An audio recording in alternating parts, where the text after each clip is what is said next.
ಹುಟ್ಟೋದ್ಯಾಕೆ ಸಾಯೋದ್ಯಾಕೆ ಏನಾದರೂ ಸಾಧಿಸಿ ಹೋಗೋಕೆ ಓ ಅಲ್ವಾ. ಶಾಂತಿ ಕ್ರಾಂತಿಗೆ ಇಷ್ಟು ಡಿಮ್ಯಾಂಡ್ ಇದೆ ಅಂತಂದರೆ ನಟರಾಗಿ ನಿರ್ದೇಶಕರಾಗಿ ಹೆಸರಾಂತ ನಿರ್ದೇಶಕರಾಗಿ ಇಷ್ಟು ಆಗ್ಲಿಕ್ಕೆ ಕಾರಣ ಸರ್ ಶಾಂತಿ ಕ್ರಾಂತಿ ಬಗ್ಗೆ ಪ್ರತಿಯೊಬ್ಬರು ಶಾಂತಿ ಕ್ರಾಂತಿ ಬಗ್ಗೆ ಮಾತಾಡ್ತಾ ಇದ್ದಾರೆ. ನಾನು ಏನು ಬೇಕಾದ್ರೂ ಕಮೆಂಟ್ ಮಾಡ್ಬೋದು, ಏನು ಬೇಕಾದ್ರೂ ಮಾತಾಡ್ಬೋದು. ಇವತ್ತು ಹಾಯ್ ಹಲೋ ಬಾಸ್ ಟಿವಿಯ ಸಮಸ್ತ ವೀಕ್ಷಕರಿಗೂ ನಮಸ್ಕಾರ. ನಾನು ನಿಮ್ಮ ತೀರ್ಥಸ್ವಾಮಿ ಬಾಬು. ಸದ್ಯ ಯಾರನ್ನ ಕೇಳಿದ್ರು ಎಲ್ಲಿ ನೋಡಿದ್ರು ಒಂದೇ ವಿಚಾರದ ಬಗ್ಗೆ ಚರ್ಚೆ, ಅದೇ ಶಾಂತಿ ಕ್ರಾಂತಿ ಸಿನಿಮಾದ ಬಗ್ಗೆ. ಸೊ ಈ ಒಂದು ಸಿನಿಮಾ 36 ವರ್ಷಗಳ ನಂತರ ಮತ್ತೆ ಈಗ ಮುನ್ನೆಲೆಗೆ ಬಂದಿದೆ, ಚರ್ಚೆಗೆ ಬಂದಿದೆ. ಸೊ ಈ ಸಿನಿಮಾ ರಿಲೀಸ್ ಮಾಡಬೇಕು, ನಾವೆಲ್ಲರೂ ಕೂಡ ನೋಡ್ತೀವಿ, ಸಪೋರ್ಟ್ ಮಾಡ್ತೀವಿ ಅನ್ನೋದು ಕೂಡ ಈಗ ಚರ್ಚೆ ಆಗ್ತಿದೆ. ಸದ್ಯ ಈ ವಿಚಾರದ ಬಗ್ಗೆ ಮಾತನಾಡೋದಕ್ಕೆ ನಮ್ಮ ಜೊತೆ ಲಹರಿ ಸಂಸ್ಥೆಯ ಮುಖ್ಯಸ್ಥರಾದಂತಹ ಲಹರಿ ವೇಲು ಸರ್ ಇದ್ದಾರೆ. ಅವ್ರನ್ನೇ ಮಾತಾಡಿಸ್ತಾ ಹೋಗೋಣ. ಸರ್, ಮೊದಲನೇದಾಗಿ ನಮಸ್ತೆ ಸರ್, ಹೇಗಿದ್ದೀರಾ? ನಮಸ್ಕಾರ ಸರ್, ಚೆನ್ನಾಗಿದ್ದೀನಿ. ತಾವೇಗಿದ್ದೀರಿ? Super sir. ಸರ್, ಒಂದು ವಿಚಾರ, ಇವಾಗ ನೀವು ಕೂಡ ಸೋಷಿಯಲ್ ಮೀಡಿಯಾ ಆಗಿರ್ಬೋದು, ನಿಮ್ಮ ಸರ್ಕಲ್ ಆಗಿರ್ಬೋದು, ಎಲ್ಲರೂ ಕೂಡ ಕೇಳಿರ್ತಾರೆ ನಿಮಗೆ ಶಾಂತಿ ಕ್ರಾಂತಿ ಸಿನಿಮಾದ ಬಗ್ಗೆ ಇವಾಗ ಚರ್ಚೆ ರಿಲೀಸ್ ಆಗಬೇಕು ಅಂತ ಚರ್ಚೆ ಶುರುವಾಯಿತು. ಈ ಒಂದು ಹೈಪ್ ಕ್ರಿಯೇಟ್ ಆಯಿತು ಅಂದಾಗ ನಾವು ಖಂಡಿತ 2 ಸಂಸ್ಥೆಗಳನ್ನು ಮರೆಯೋಂಗಿಲ್ಲ, ಲಹರಿ ಈಶ್ವರಿ. ಸೊ ಖಂಡಿತ ಹಂಗಾಗಿ ಲಹರಿ ಸಂಸ್ಥೆಯಾಗಿ ಇರೋದ್ರಿಂದ, ಹೆಸರು ಕೂಡ ಇರೋದ್ರಿಂದ, ನೀವು ಕೂಡ ಆಡಿಯೋ ರೈಟ್ಸು ನಿಮ್ಮದೇ ಹೆಸರಲ್ಲಿ ಇರೋದ್ರಿಂದ ನಿಮ್ಮನ್ನು ಕೇಳಲೇಬೇಕು ಸರ್.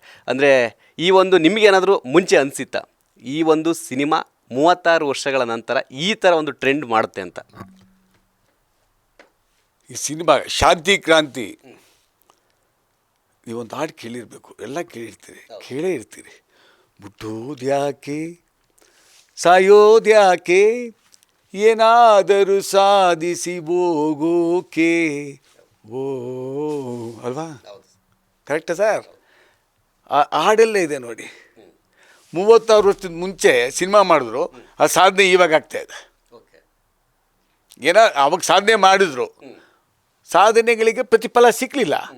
36 ವರ್ಷ ಆದಮೇಲೆ ಜನ ಇವತ್ತು ಅದೇ ಕನ್ನಡ ಚಲನಚಿತ್ರ ರಸಿಕರು, ಯುವಕರು, ಜೆನ್ಜಿಗಳು ಇವತ್ತು ಸೋಷಿಯಲ್ ಮೀಡಿಯಾನಲ್ಲಿ ನಮಗೆ ಶಾಂತಿ ಕ್ರಾಂತಿ ರವಿ ಸರ್ ಸಿನಿಮಾ ನೋಡಬೇಕು ಅಂತ ಈ ಲೆವೆಲ್ಲು ಹೊಸ ಪಿಕ್ಚರು ಕೂಡ ಪ್ರಮೋಷನ್ ಈ ಥರ ಆಗಲ್ಲ.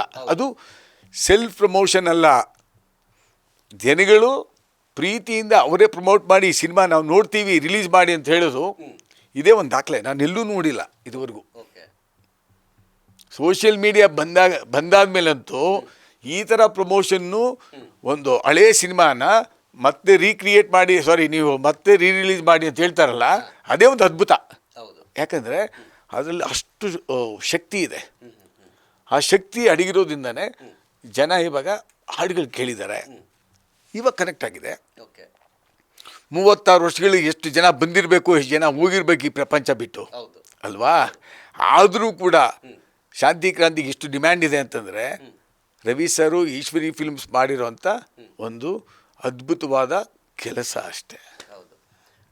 ಸರ್, ಇದ್ರ ನಡುವೆ ನಾನೊಂದು ಸಂದರ್ಶನದಲ್ಲಿ ನೋಡ್ತಾ ಇದ್ದೆ, ಒಂದು ರವಿ ಸರ್ ಹೇಳ್ತಾಯಿದ್ರು, ಶಾಂತಿ ಕ್ರಾಂತಿ ಸಿನಿಮಾ ಮಾಡಬೇಕಾದ್ರೆ ಅದ್ರ ಬಜೆಟ್ ಕೂಡ ಜಾಸ್ತಿ ಇತ್ತು, ಹತ್ತತ್ರ 10 ಕೋಟಿಗೂ ಅಧಿಕ ಬಜೆಟ್ ಹಾಕೋದು ಅಂತ. ಸೊ ಮಧ್ಯದಲ್ಲಿ ಅವರ ತಂದೆ ಹತ್ರ ಹೋಗ್ಬಿಟ್ಟು ಸರ್ ಏನೋ ಕೇಳ್ತಾರಂತೆ, ಬಜೆಟ್ ಕೂಡ ಜಾಸ್ತಿ ಆಗ್ತಿದೆ, ಈ ಥರ ಎಲ್ಲ 3 ಶೂಟ್ ಮಾಡಬೇಕು, 3 ಲ್ಯಾಂಗ್ವೇಜು, 3 ಜನ ಹೀರೋಗಳು, ಸೂಪರ್ ಸ್ಟಾರ್ಗಳು, ಸೊ ಏನು ಮಾಡೋದು, ಸ್ಟಾಪ್ ಮಾಡೋದಾ ಏನು ಅನ್ನೋದು ಒಂದು ಮಾತು ಕೇಳಿದಾಗ ಅವ್ರ ತಂದೆ ಅಂದರೆ ಹೊಡೆದಿಲ್ಲ ಅನ್ನೋದೊಂದು ಬಿಟ್ಟರೆ ಆ ಥರ ರಿಯಾಕ್ಷನ್ ಇತ್ತಂತೆ ಅವ್ರದ್ದು. ಯಾಕೆ ಸ್ಟಾಪ್ ಮಾಡ್ತೀಯಾ, ನೀನು ಯಾವ ಉದ್ದೇಶದಿಂದ ಮಾಡಿದ್ಯಾ ಅನ್ನೋ ಥರ ಕೇಳಿದ್ರಂತೆ. ಸೊ ಯಾವುದೇ ಕಾರಣಕ್ಕೂ ನಿಲ್ಲಿಸ್ಬೇಡ, ಅದು ಏನಾದರೂ ಆಗಲಿ ಕಂಪ್ಲೀಟ್ ಮಾಡೋ ಅನ್ನೋ ಥರ ಹೇಳಿದ್ರಂತೆ. ಸೊ ಅಷ್ಟು ಒಂದು ಸಿನಿಮಾ ಪ್ರೇಮಿಗಳು ಅಂತ ಹೇಳ್ಬೋದು. ರವಿ ಸರು ಆ ಮಟ್ಟಕ್ಕೆ ಫ್ರೀ ಹ್ಯಾಂಡ್ ಕೊಟ್ಟು ನಟರಾಗಿ ನಿರ್ದೇಶಕರಾಗಿ ಹೆಸರಾಂತ ನಿರ್ದೇಶಕರಾಗಿ ಇಷ್ಟು ಆಗಲಿಕ್ಕೆ ಕಾರಣ ಈಶ್ವರಿ ಸಂಸ್ಥೆಯ ದಿವಂಗತ ವೀರಸ್ವಾಮಿ ಸಾಹೇಬರು, ಅಂದರೆ ಅವ್ರ ತಂದೆಯವರು. ಅವ್ರಿಗಿದ್ದಂಥ ಮನಸ್ಸು ಮತ್ತು ಮೌಲ್ಯಗಳು, ಅದ್ರ ಜೊತೆಗೆ ಆ ಈಶ್ವರಿ ಅಂದರೆ ಚಾಮುಂಡೇಶ್ವರಿಯ ವರ, ಸಿನಿಮಾ ಮೇಲಿದ್ದಂಥ ಪ್ಯಾಷನ್ನು, ಪ್ರತಿಯೊಂದು ಅವ್ರಿಗಿತ್ತು, ನಿಷ್ಠೆ. ಅದಿದ್ದಕ್ಕೇ ಈಶ್ವರಿ ಸಂಸ್ಥೆಯಲ್ಲಿ ನಾಗರಾವ್ ಇರ್ಬೋದು, ಅಲ್ಲಿಂದ ಸ್ಟಾರ್ಟ್ ಆಗಿದ್ದು. ತಮಿಳಲ್ಲಿ ಪಡಿಕಾದವನ್ ರಜನಿಕಾಂತ್ ಅವರು, ಅದು ಬಿಟ್ಟು ನೀವು ಇನ್ಕಿಲಾಬ್ ಚಕ್ರವ್ಯೂಹ ಅಂಬರೀಷ್ ಅಣ್ಣಂದು, ಅಮಿತಾಬ್ ಬಚ್ಚನ್ ಪಿಕ್ಚರು, ಅದು ಈಶ್ವರಿ ಪ್ರೊಡಕ್ಷನ್. ಭಾಳ ಜನಕ್ಕೆ ಗೊತ್ತಿಲ್ಲ ಇದು. ಈ ಥರ ಕಂಟಿನ್ಯೂಸ್ ಆಗಿ ಸೂಪರ್ ಹಿಟ್ ಕೊಟ್ಟಂಥ ಈಶ್ವರಿ ಪಿಕ್ಚರ್ಸು. ಯಾಕಂದರೆ ಅಲ್ಲಿ ನಿಷ್ಠೆ ಇತ್ತು. ಒಂದು ಸಿನಿಮಾನ ಭಾಳ ಭಕ್ತಿಪೂರ್ವಕವಾಗಿ ಸಿನಿಮಾನ ಅದ್ಭುತವಾಗಿ ಮಾಡಿ ಸಿನಿಮಾ ನಿಲ್ಲಿಸಿ ಹೆಸರು ಮಾಡಬೇಕು ಅಂತ ಪಣ ತೊಟ್ಟಂಥ ಸಂಸ್ಥೆ ಅದು. ಸೊ ಅಂಥ ವೀರಸ್ವಾಮಿ ಸಾಹೇಬ್ರ ಹತ್ರ ಹೋಗ್ಬಿಟ್ಟು ರವಿ ಸರ್ ಕೇಳ್ತಾರೆ ಅಂತ ಇಟ್ಕೊಳ್ಳಿ. ನಾನು ನೋಡಿಲ್ಲ ಆ ಇಂಟರ್ವ್ಯೂ. ಕೇಳಿದಾಗ ಏನು ಹೇಳ್ತಾರೆ, ತಂದೆಯವರು ಮಗನಿಗೆ, ಬೇರೆಯವರು ಬೈಬೋದು, ಇಲ್ಲ ಏನಪ್ಪ ಇಷ್ಟೆಲ್ಲ ಖರ್ಚು ಮಾಡ್ತೀವಿ ಅಂತ ಹೇಳ್ಬೋದು. ಅವರೇ ಚಿತ್ರರಸಿಕರು, ಹಾಗಾಗಿ ನೀನು ಮಾಡಪ್ಪ ನಾನಿದ್ದೀನಿ ಅಂತ ಹೇಳಿ ಕಳಿಸಿರ್ತಾರೆ. ಅದು 100% ಹೇಳಿ ಕಳಿಸಿರೋ ಸತ್ಯನೇ ಅದು ವೀರಸ್ವಾಮಿ ಸಾಹೇಬರು. ಯಾಕಂದರೆ ಅವ್ರ ಹೃದಯನೂ ಹಂಗೆ ಇತ್ತು. ಏನಂತೀರಿ, ಎದೆಗಾರಿಕೆ. ನಮ್ಮ ಮಗ ಮಾಡ್ತಾನೆ, ನಮ್ಮ ಬ್ಯಾನರಲ್ಲಿ ಪಿಕ್ಚರ್ ಬಂದರೆ ಗೆಲ್ಲುತ್ತೆ ಅನ್ನೋ ಒಂದು ಎದೆಗಾರಿಕೆ ಇತ್ತಲ್ಲ, ಅದು ವೀರಸ್ವಾಮಿ ಸಾಹೇಬ್ರಿಗೆ ಇದ್ದಿದ್ದು ನಿಜ. ಸರ್, ಸಿನಿಮಾ ಅಂದ್ಕೊಂಡ ಮಟ್ಟಿಗೆ ಯಶಸ್ವಿ ಆಗಲಿ, ಆ ಟೈಮಿಗೆ ಯಶಸ್ವಿ ಆಗದೇ ಇದ್ರೂ ಕೂಡ ಕಮರ್ಷಿಯಲ್ ವೈಸ್ ಆಗಿರ್ಬೋದು, ಬಟ್ ಸಾಂಗ್ಗಳು ತುಂಬ ಹಿಟ್ ಆಯಿತು, ಎಲ್ಲರೂ ಕೂಡ ಗುನುಗೋ ಥರ ಆಯಿತು. ಈಗಲೂ ಕೂಡ ಹಿಟ್ ಸಾಂಗ್ಗಳಲ್ಲಿ ರವಿಚಂದ್ರನ್ ಸರ್ದು ಯಾವುದೇ ಸಾಂಗ್ ತಗೊಂಡ್ರು ಏನು ಶಾಂತಿ ಕ್ರಾಂತಿ ಸಾಂಗ್ಗಳು ಇದ್ದೇ ಇರುತ್ತೆ, ಅದರಲ್ಲಿ ನೋ ಡೌಟ್. ಸೊ ನೀವು ಆರ್ಯರ್ಸು ತಗೊಂಡಿರೋ ನೀವು ಸಂಸ್ಥೆ, ಲಹರಿ ಸಂಸ್ಥೆ. ಸೊ ಆವಾಗ ಎಷ್ಟು ಅಂದರೆ ಬಜೆಟ್ ನೀವು ಅದಕ್ಕೆ ಕೊಟ್ಟಿದ್ರಿ, ಮತ್ತು ಅದರಿಂದ ಎಷ್ಟು ಲಾಭ ಆಯಿತು ಅಂತ? ಶಾಂತಿ ಕ್ರಾಂತಿ 4 ಭಾಷೆಗಳ ಧ್ವನಿಮುದ್ರಿಕೆಯ ಆಡಿಯೋ ರೈಟ್ಸನ್ನು ಲಹರಿ ಸಂಸ್ಥೆ ಪಡ್ಕೊಂತು ಈಶ್ವರಿ ಫಿಲ್ಮ್ಸಿಂದ. ಆಗ 25 ಲಕ್ಷ ರೂಪಾಯಿ ಕೊಟ್ಟು 1991ರಲ್ಲಿ ಬಿಡುಗಡೆ ಮಾಡಿದಾಗ 1 ಲಕ್ಷ ಧ್ವನಿ ಸುರುಳಿಗಳನ್ನು ಕನ್ನಡದಲ್ಲೇ ಒಂದೇ ದಿನಕ್ಕೆ ಮಾರ್ದು, ಅದೊಂದು ದಾಖಲೆ. ಹೌದು, ಕ್ಯಾಸೆಟ್. ಮತ್ತು ತಮಿಳಲ್ಲೂ ಚೆನ್ನಾಗಿ ಹೋಯಿತು, ತೆಲುಗಲ್ಲೂ ಕೂಡ ಚೆನ್ನಾಗಿ ಹೋಯಿತು. ಸೊ ಹೀಗಾಗಿ ನಮಗೆ ಇನಿಷಿಯಲಲ್ಲಿ ನಮಗೆ ಚೆನ್ನಾಗೇ ಹೋಯಿತು, ಏನು ಪ್ರಾಬ್ಲಮ್ಮೇ ಆಗಲಿಲ್ಲ. ಕ್ಯೂನಲ್ಲಿ ನಿಲ್ಲಿಸಿ ಮಾಡಿದ್ದೀವಿ.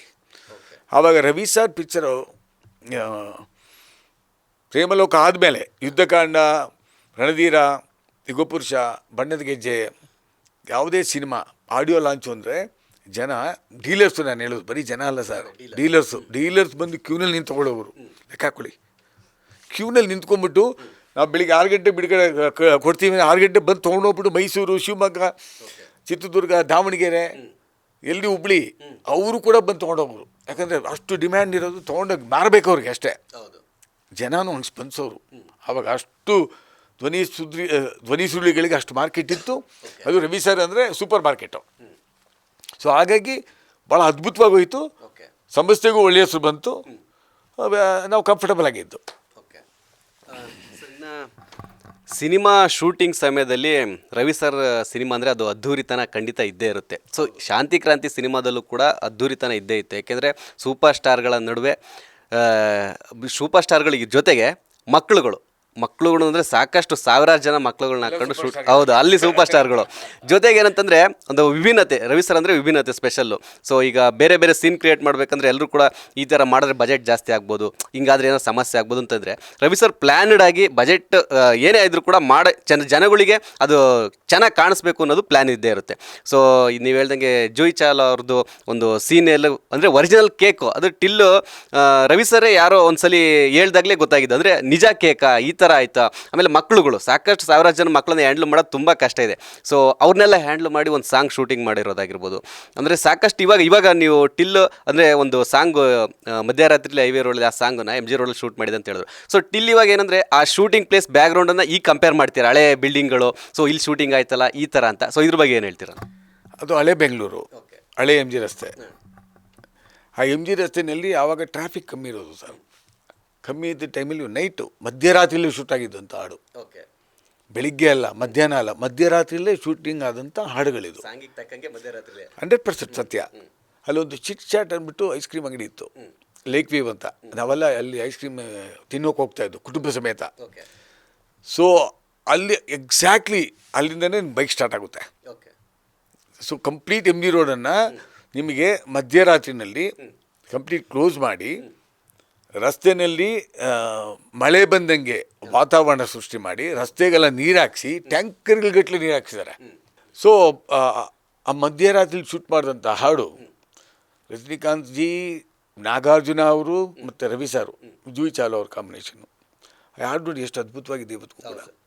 ಒಂದು ರಸ್ತೆಯನ್ನು ಡ್ರೈ ಆಗಿರೋ ರಸ್ತೆಯನ್ನು ಮತ್ತೆ ಕಂಪ್ಲೀಟಾಗಿ ಮಳೆ ಬಂದಂಗೆ ತೋರಿಸೋದು ಅದು ಬರೀ ರವಿ ಸರ್ ಮಾತ್ರ ಕನ್ಸ್ಕೊಳ್ಬೋದು ಮಾಡ್ಬೋದು. ಸೊ ಭಾಳ ಕಷ್ಟಪಟ್ಟು ಮಾಡಿದಂಥ ಸಾಂಗ್ ಅದು. ಅದು ನೋಡಿ ಆ ಕಾಸ್ಟ್ಯೂಮು ಕೂಡ ನೋಡಿ, ಲೆದರ್ ಜಾಕೆಟು ಕೆಂಪಗಿರುತ್ತೆ ನೋಡಿ, ಜೂಹಿ ಚಾವ್ಲಾ ಅವ್ರು ಹಾಕಿರೋದು. ಇವರು ಕೂಡ ಇಲ್ಲಿ ತನಕ ಕಂಪ್ಲೀಟ್ ಲೆದರ್ ಜಾಕೆಟ್ ಹಾಕಿರ್ತಾರೆ. ಅಂದರೆ ಅವ್ರ ಇಮ್ಯಾಜಿನೇಷನ್ನೇ ಸಮಥಿಂಗ್ ಡಿಫ್ರೆಂಟ್ ಆಗಿರುತ್ತೆ, ನಾರ್ಮಲಾಗಿ ಮಾಡೋದಿಲ್ಲ. ಅವರು ಏನೇ ಥಿಂಕ್ ಮಾಡಿದ್ರು ಕೂಡ ಹೈ ಥಿಂಕಿಂಗ್ ಇರುತ್ತೆ. ಕ್ಯಾಮ್ರಾಗೆ ಮತ್ತು ಚಿತ್ರರಸಿಕರಿಗೆ ಡಿಫ್ರೆಂಟಾಗಿ ಕಾಣಬೇಕು ಅನ್ನೋ ಒಂದು ಕಾನ್ಸೆಪ್ಟಲ್ಲೇ ಅವ್ರು ಸಿನಿಮಾ ಮಾಡಿದ್ದು. ಅದೇ ರೀತಿ ನಮ್ಮ ಬ್ಯಾಂಗ್ಳೂರು ಪ್ಯಾಲೇಸಲ್ಲಿ ಯಾವುದು ಹುಟ್ಟೋದಾಕೆ ಸಾಯೋದಕ್ಕೆ ಆ ಸಾಂಗು ಮಾಡೋವಾಗ ಕೂಡ ಅಷ್ಟಿಷ್ಟು ಕಷ್ಟ ಅಲ್ಲ. ಅದು ನೋಡಲಿಕ್ಕೆ ಒಂದು ಸೆಕೆಂಡಲ್ಲಿ ಏನು ರೀ ಇಷ್ಟು ಜನ ಮಕ್ಕಳು ಹಾಕಿದ್ರೆ ನಾವು ಅಂದ್ಬಿಡ್ತೀವಿ. ಅದನ್ನು ಶೂಟ್ ಮಾಡಿ ತೆರೆಗೆ ತರೋದಿದೆಯಲ್ಲ, ಅಯ್ಯೋ ಭಾಳ ಕಷ್ಟಪಟ್ಟಿದ್ದಾರೆ. ಸಾವಿರಾರು ಜನ ಮಕ್ಕಳು, ಬಿಳಿ ಯೂನಿಫಾರ್ಮು, ಅವ್ರು ಕರ್ಕೊಂಬರೋದು, ಮತ್ತು ಜವಾಬ್ದಾರಿಯಿಂದ ಕರ್ಕೊಂಡೋಗಿ ಮಕ್ಕಳಿಗೆ ಸ್ಕೂಲ್ಗೋ ಇಲ್ಲ ತಂದೆ ತಾಯಿಗೆ ಒಪ್ಸೋದು, ಆ ಮಕ್ಕಳಿಗೆ ತಲೆ ಸುತ್ತು ಮತ್ತು ಏನೂ ಆಗದೆ ನೋಡ್ಕೊಳ್ಳೋದು, ಇದೆಲ್ಲ ಇದೆಯಲ್ಲ ಭಾಳ ಭಾಳ ಕಠಿಣವಾದ ಕೆಲಸ. ಅದನ್ನು ನಿಭಾಯಿಸಿ ಮಾಡಿ ಒಂದು ತೆರೆ ಮೇಲೆ ತಂದ್ರಲ್ಲ, ಅದು ಮಾಡಲಿಕ್ಕೆ ಸಾಧ್ಯ ಈಶ್ವರಿ ಫಿಲ್ಮ್ಸು ರವಿ ಸರ್ಗೆ ಮಾತ್ರ. ಸರ್, ಇದ್ರ ನಡುವೆ ರೈಟ್ಸ್ ಅಂದರೆ ಈಗ ಈಶ್ವರಿ ಸಂಸ್ಥೆ ನಿರ್ಮಾಣ ಮಾಡಿರೋದು, ಸೊ ಅಂದರೆ ಇದರ ರೈಟ್ಸ್ ಇವಾಗ ಅವರ ತಮ್ಮ ಬಾಲಾಜಿ ಅವರ ಹೆಸರಲ್ಲಿದೆ ಅಂತ ಕೇಳ್ಪಟ್ಟೆ. ಅಂದರೆ ಸೋಷಿಯಲ್ ಮೀಡಿಯಾದಲ್ಲಿ ಇದಾಗ್ತಿದೆ, ಹರಿದಾಡ್ತಿದೆ ನ್ಯೂಸು. ಸೊ ಇದು ಎಷ್ಟು ನಿಜ ಎಷ್ಟು ಸುಳ್ಳು, ಮತ್ತು ಈಗ ಅಪ್ಡೇಟ್ ಏನೇನು ನಿಮಗೆ ಗೊತ್ತಿರೋ ಪ್ರಕಾರ ರಿಲೀಸಿಗೆ ಏನೇನು ಮಾಹಿತಿ ತಿಳ್ಕೊಂಡಿರೋ ಸರ್, ಹೇಳ್ಬೋದಾ ಅಂತ? ನನಗೆ ಈಶ್ವರಿ ಫಿಲ್ಮ್ಸ್ ಅಂತಂದರೆ ರವಿ ಸರ್ ಬೇರೆ ಇಲ್ಲ, ಬಾಲಾಜಿ ಅವ್ರು ಬೇರೆ ಇಲ್ಲ, ಲವ ಖುಷ್ ಇದ್ದಂಗೆ. ಸೊ ರೈಟ್ಸು ಒಳ್ಳೆ ಕಥೆ ಆಯ್ತಲ್ಲ. ಈಶ್ವರಿ ಫಿಲ್ಮ್ಸು ಎನ್ ವೀರಾಸ್ವಾಮಿ ಅವ್ರ ಮಕ್ಕಳ ಮೇಲೆ ಅವ್ರ ಹತ್ರನೇ ಇರಬೇಕು. ಅವ್ರತ್ತಿದೆ ಅಂತ ಅನ್ನೋದು ನನಗೆ ಅದು ಅಷ್ಟು ಸಮಂಜಸ ಅಲ್ಲ. ಅದು ನಾನು ಹೇಳಲಿಕ್ಕೂ ಇಷ್ಟಪಡಲ್ಲ, ನನಗೆ ಬೇಕಾಗೂ ಇಲ್ಲ ಅದು. ಬಟ್ ನಾನು ಇಡೀ ಆ ಕುಟುಂಬಕ್ಕೆ ಇವತ್ತಿಗೂ ನಾನು ವೆಲ್ವಿಷರು. ನಮ್ಮ ಇಡೀ ಕುಟುಂಬ ಆ ಕುಟುಂಬನ ಭಾಳ ಪ್ರೀತಿಯಿಂದ ಸ್ಪಂದಿಸ್ತೇವೆ. ಲಹರಿ ಸಂಸ್ಥೆ, ಈಶ್ವರಿ ಸಂಸ್ಥೆ ಇವತ್ತಿಗೂ ಕೂಡ ಅದೇ ಮರ್ಯಾದೆ, ಅದೇ ಗೌರವ ಇಟ್ಕೊಂಡಿದ್ದೀವಿ. ಬಟ್ ಯಾರ ಹತ್ರನೇ ಇರಲಿ, ಒರಿಜಿನಲ್ ಪ್ರಿಂಟು ರವಿ ಸರ್ ಹತ್ರನೇ ಇರ್ಬೋದು, ಬಾಲಾಜಿಯವ್ರ ಹತ್ರನೇ ಇರ್ಬೋದು, ಇಲ್ಲ ಲ್ಯಾಬ್ರೇಟ್ರಿಯಲ್ಲೇ ಇರ್ಬೋದು. ಆ ಪ್ರಿಂಟು ಹೊರಗಡೆ ಬಂದು ಇನ್ನು ಅದ್ಭುತವಾಗಿ ಅದನ್ನು ಪರಿಷ್ಕರಣೆ ಮಾಡಿ ಆ ಸಿನಿಮಾ ತೆರೆಗೆ ಬಂದರೆ ನನಗೆ ಭಾಳ ಸಂತೋಷ. ನನಗೆ ಅಲ್ಲ, 6.5 ಕೋಟಿ ಕನ್ನಡಿಗರಿಗೆ ಒಂಥರ ಹಬ್ಬದ ವಾತಾವರಣ ಇರುತ್ತೆ ಅಂತ ನನ್ನ ಅನಿಸಿಕೆ.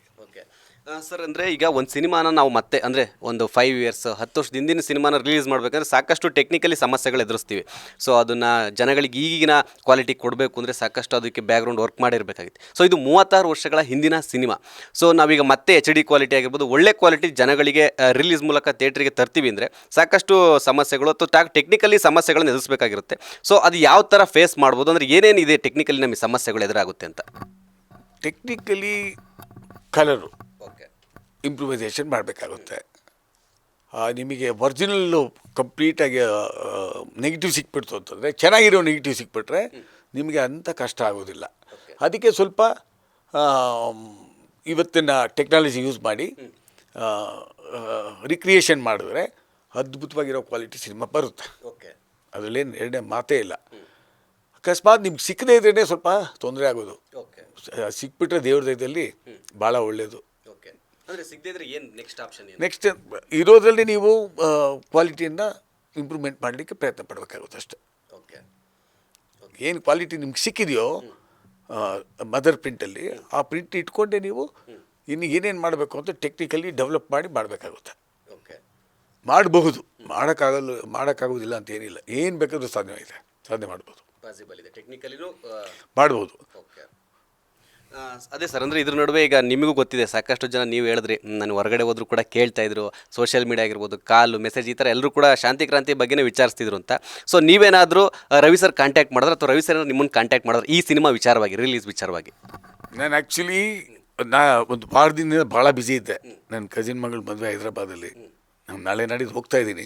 ಹಾಗಾಗಿ ನಾನು ಕಮ್ಯುನಿಕೇಷನ್ಗೆ ಹೋಗಿಲ್ಲ. ಬಟ್ ನಮ್ಮ ಲಹರಿ ಸಂಸ್ಥೆಯಲ್ಲಿ ನಮ್ಮ ಇಡೀ ಡಿಜಿಟಲ್ ಟೀಮು ಸರ್ ಶಾಂತಿ ಕ್ರಾಂತಿ ಬಗ್ಗೆ, ಪ್ರತಿಯೊಬ್ಬರು ಶಾಂತಿ ಕ್ರಾಂತಿ ಬಗ್ಗೆ ಮಾತಾಡ್ತಾ ಇದ್ದಾರೆ.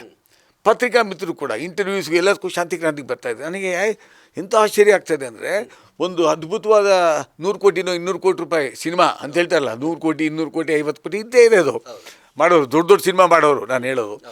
ಅಂಥ ಸಿನಿಮಾ ಮಾಡಿದಾಗ ಕೂಡ ಸೋಷಿಯಲ್ ಮೀಡಿಯಾನಲ್ಲಿ ಮತ್ತು ಈ ಥರ ಯುವಕರು ಸ್ಪಂದನೆ ಮಾಡಿದ್ದು ನಾನು ನೋಡೇ ಇಲ್ಲ. 36 ವರ್ಷಗಳ ಹಿಂದೆ ಮಾಡಿದಂಥ ಶಾಂತಿ ಕ್ರಾಂತಿಗೆ ಈ ರೀತಿ ವಿಜೃಂಭಣೆಯಿಂದ ಜನ ಸ್ಪಂದಿಸ್ತಾ ಇದ್ದಾರೆ, ಮತ್ತು ಅವ್ರಿಗೆ ಸಿನಿಮಾ ರಿಲೀಸ್ ಮಾಡಿ ಅಂತ ಹೇಳ್ತಾ ಇದ್ದಾರಲ್ಲ, ಇದೇ ಒಂದು ದಾಖಲೆ ನನ್ನ ಪ್ರಕಾರ. ಇದೇ ಒಂದು ದಾಖಲೆ. ನಾನು ಖಂಡಿತ ಮಾತಾಡ್ತೀನಿ. ರವಿ ಸರ್ಗೆ ನಮಗೆ ಕುಟುಂಬದ ರಿಲೇಷನ್ಶಿಪ್ ಇದೆ, ಆಯಿತಾ? ಸೊ ಖಂಡಿತ ಮಾತಾಡಿ ಆ ಸಂಸ್ಥೆಗೆ ಮತ್ತು ಇದಕ್ಕೇನಾದರೂ ಲಹರಿ ಕಡೆಯಿಂದ ಏನಾಗಬೇಕು, we are ready to do it any time for Eshwari and Ravi sir. Sir, ಅಂದರೆ ನೀವು ಅಬ್ಸರ್ವ್ ಮಾಡಿರ್ತಾರೆ, ಅಂದರೆ ಸಾಕಷ್ಟು ಸಿನಿಮಾಗಳನ್ನು ಆ ಹೀರೋ ಸಿನಿಮಾಗಳನ್ನು ರಿಲೀಸ್ ಮಾಡಬೇಕು, ಹೀರೋ ಸಿನಿಮಾಗಳನ್ನು ರಿಲೀಸ್ ಮಾಡಬೇಕು ಅಂತ. ಸೊ ರಿಲೀಸ್ ಅಂದರೆ ಒಂದಿನ ಕ್ರೇಜು, 2 ದಿನ ಕ್ರೇಜ್ ಇರುತ್ತೆ, ನಂತರ ಏನಂದರೆ ಥಿಯೇಟರ್ ಖಾಲಿ ಹೊಡೆಯುತ್ತೆ. ಸೊ ಏನಂದರೆ ಇದು ಕೆಲವು ಕೂಡ ಸೋಷಿಯಲ್ ಮೀಡಿಯಾದಲ್ಲಿ ಟ್ರೆಂಡ್ ಆಗಿರ್ಬೋದು, ಮಾತುಕತೆಯಲ್ಲಿ ಮೂಡಾಗಿತ್ತು, ಅದು ಕೂಡ ಟಾಕ್ ಬಂದಿದೆ. ರಿಲೀಸ್ ಆಗುತ್ತೆ, 1 ದಿನ ಇರುತ್ತೆ, 2 ದಿನ ಇರುತ್ತೆ, ಮತ್ತೆ ತಿರ್ಗಾ ಸೇಮ್ 3 ದಿನ ಖಾಲಿ ಥಿಯೇಟ್ರು. ಸೊ ಇದು ಶಾಂತಿ ಕ್ರಾಂತಿ ನನ್ನ ಪ್ರಕಾರ ಆ ಥರ ಆಗಲ್ಲ ಅಂತ ಅಂದ್ಕೊಂಡಿದ್ದೀನಿ. ನಾನು ಆಶಾವಾದಿ ಸರ್, ನಾನು ನಿರಾಶಾವಾದಿ ಅಲ್ಲ. ಎಲಿಬಿಲ್ಲದ ನಾಲಿಗೆ, ಆಮೇಲೆ ಈ ಬೆರಳಿಗೆ ಕಂಟ್ರೋಲೇ ಇರೋದಿಲ್ಲ. ನಾನು ಏನು ಬೇಕಾದ್ರೂ ಕಮೆಂಟ್ ಮಾಡ್ಬೋದು, ಏನು ಬೇಕಾದ್ರೂ ಮಾತಾಡ್ಬೋದು. ಇವತ್ತು ಆ ಥರ ಮಾತಾಡಬಾರ್ದು, ಕಮೆಂಟು ಮಾಡಬಾರ್ದು. ಯಾಕಂದರೆ ಒಂದು ಶಾಂತಿ ಕ್ರಾಂತಿ ಅಂತ ಸಿನಿಮಾ ಮಾಡೋದು ಇವತ್ತು ಈ ಥರ ಹೈಪ್ ಬಂದಿದೆ ಅಂತಂದರೆ, ಜನ ಹೈಪ್ ಕೊಟ್ಟಿದ್ದಾರೆ ಅಂತಂದಾಗ ಅದನ್ನು ನಾವು ಒಪ್ಕೊಬೇಕಾಗ್ತದೆ. ಒಪ್ಕೊಂಡ್ಬಿಟ್ಟು ಅದಕ್ಕೆ ಉತ್ತೇಜನ ಕೊಡಬೇಕಾಗ್ತದೆ ಹೊರತು ನೆಗೆಟಿವ್ ಮಾತಾಡೋದು ಅಲ್ಲಿ ಅರ್ಥ ಇಲ್ಲ, ತಪ್ಪಾಗ್ತದೆ. ಸೊ ನನ್ನ ಪ್ರಕಾರ ಈ ಸಿನಿಮಾ ರಿಲೀಸ್ ಆಗಲಿ, ಹಾಗೇ ಆಗುತ್ತೆ. 7 ಕೋಟಿ ಜನ ಕನ್ನಡಿಗರು ಸ್ಪಂದಿಸ್ತಾರೆ, ಇದು ಹಿಟ್ಟಾಗುತ್ತೆ ಅನ್ನೋ ನನ್ನ ಮನೋಭಾವನೆ ನನಗೆ 100% ಇದೆ. ಸರ್, ಆ ಟೈಮ್ದು ಏನಾದರೂ ಒಂದು ಇನ್ಸಿಡೆಂಟ್ ನೆನಪು ಮಾಡ್ಕೊಳ್ಳೋದಾದ್ರೆ, ಅಂದರೆ ಶೂಟಿಂಗ್ ಟೈಮಲ್ಲಿ ಆಗಿರ್ಬೋದು, ಅಥವಾ ಶಾಂತಿ ಕ್ರಾಂತಿ ಸಿನಿಮಾದ ಒಟ್ಟಾರೆ ಒಂದು ಇನ್ಸಿಡೆಂಟು, ಈ ಒಂದು ಘಟನೆ ನೆನಪು ಮಾಡ್ಕೋಬೋದು ಅಂದರೆ ಯಾವ ಘಟನೆ ಸರ್? ನನಗೆ ಶಾಂತಿ ಕ್ರಾಂತಿ ಮುಹೂರ್ತದಲ್ಲಿ ರವಿ ಸರ್ ನೋಡಿದ್ದು, ಆ ಮುಖದಲ್ಲಿದ್ದ ತೇಜಸ್ಸು. ನೀವು ಕ್ಲೈಮ್ಯಾಕ್ಸಲ್ಲಿ ನೋಡಿ, ಬಿಗಿನಿಂಗ್ ಸಿನಿಮಾ ನೋಡಿ, ಕ್ಲೈಮ್ಯಾಕ್ಸಲ್ಲಿ ನೋಡಿ, ಅವ್ರು ಎಷ್ಟು ದಣಿದಿದ್ದಾರೆ ಅಂತ ಗೊತ್ತಾಗುತ್ತೆ ಆ ಮುಖದಲ್ಲಿ. ಯಾಕಂದರೆ ಒಬ್ಬ ನಿರ್ದೇಶಕರಾಗಿ, ಅದೇ ಸಿನಿಮಾಗೆ ನಟರಾಗಿ, ಅದೇ ಸಿನಿಮಾಗೆ ನಿರ್ಮಾಪಕರಾಗಿ, ಆಮೇಲೆ 2 ದಿಗ್ಗಜ ನಟರನ್ನು ಮತ್ತೆ ಆ ಸಿನಿಮಾಗೆ ಹಾಕಿ ಶೂಟ್ ಮಾಡೋದಿದೆಯಲ್ಲ, ವಿತ್ ಜೂಹಿ ಚಾವ್ಲಾ, ತಮಾಷೆ ಅಲ್ಲ sir. 1 man show, 1 man army Ravi sir. ಅಷ್ಟು ಜವಾಬ್ದಾರಿ ಒತ್ತಿ ಮಾಡಿದಂಥ ಅದ್ಭುತವಾದ ನಿರ್ದೇಶಕರು ಅಂದರೆ ರವಿ ಸರ್. ಸೊ ಅದು ನನಗೆ ಇವತ್ತು ಜ್ಞಾಪಕ ಇದೆ. ಆ ಮುಖ ಸ್ವಲ್ಪ ಬಾಡಿತ್ತು ಎಂಡಿಂಗಲ್ಲಿ, ಸಾಕಾಗ್ಬಿಟ್ಟಿತ್ತು ಅವ್ರಿಗೂ. ಆಗುತ್ತೆ, ಸಿನಿಮಾ ಮಾಡೋದು ಎಷ್ಟು ಈಸಿ ಅಲ್ಲ, ಸಾಧ್ಯ ಅಲ್ಲ, ಅಸಾಧ್ಯನೇ. ಅದು ಸಾಧ್ಯ ಮಾಡಿ ತೋರಿಸಿದ್ರು. ಆ ಟೈಮಲ್ಲಿ ಹೈ ಬಜೆಟ್ಟು, ಸಾಕಷ್ಟು. ಇಷ್ಟು ಬಜೆಟ್ ಅಂತ ಇವತ್ತಿಗೂ ಹೇಳಿಲ್ಲ ನೋಡಿ ಅವರು ಇಲ್ಲಿನೂ.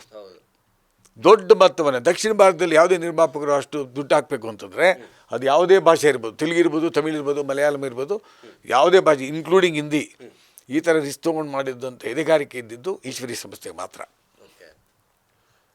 ಸರ್, ಅಂದರೆ ಫೈನಲಿ ಏನಂತಂದರೆ, ಈ ಥರ ಒಂದು ನೀವು ಹೇಳ್ದಂಗೆ ನಾನು ನೋಡೇ ಇಲ್ಲ, ಈ ಥರ ಒಂದು ರಿಲೀಸ್ ಮಾಡೋ ಸಿನಿಮಾನ ಕ್ರೇಜು ನಾನು ಎಲ್ಲೂ ನೋಡೇ ಇಲ್ಲ, ಫಸ್ಟ್ ಟೈಮ್ ಅಂತ ಹೇಳ್ತಾ ಇದ್ದೀರಾ. ಸೊ ಏನು ಹೇಳ್ತೀರಾ, ಶಾಂತಿ ಕ್ರಾಂತಿ ಸಿನಿಮಾದ ಬಗ್ಗೆ ರಿಲೀಸ್ ಆಗಬೇಕು ಅಂತ ಎಲ್ಲರೂ ಕೂಡ ಹೇಳ್ತಾರೆ. ಪ್ರೇಕ್ಷಕರಿಗೆ, ಕನ್ನಡ ಪ್ರೇಕ್ಷಕರಿಗೆ ಏನು ಹೇಳ್ತೀರಾ? ಎಲ್ಲ ಕನ್ನಡ ಚಲನಚಿತ್ರ ರಸಿಕರಿಗೆ, ತಾವು ಎಲ್ಲ ನಟರನ್ನು ಗೆಲ್ಲಿಸಿದ್ದೀರಿ, ಸಿನಿಮಾಗಳು ಗೆಲ್ಲಿಸಿದ್ದೀರಿ. ತಮ್ಮ ಕೃಪೆಯಿಂದ ಈಶ್ವರಿ ಸಂಸ್ಥೆ ಇರ್ಬೋದು, ಲಹರಿ ಸಂಸ್ಥೆ ಇರ್ಬೋದು, ಈ ಥರ 100 ಸಂಸ್ಥೆಗಳು ನಿರ್ಮಾಣ ಮಾಡಿದೆ. ಎಲ್ಲರನ್ನೂ ಗೆಲ್ಲಿಸಿದ್ದೀರಿ.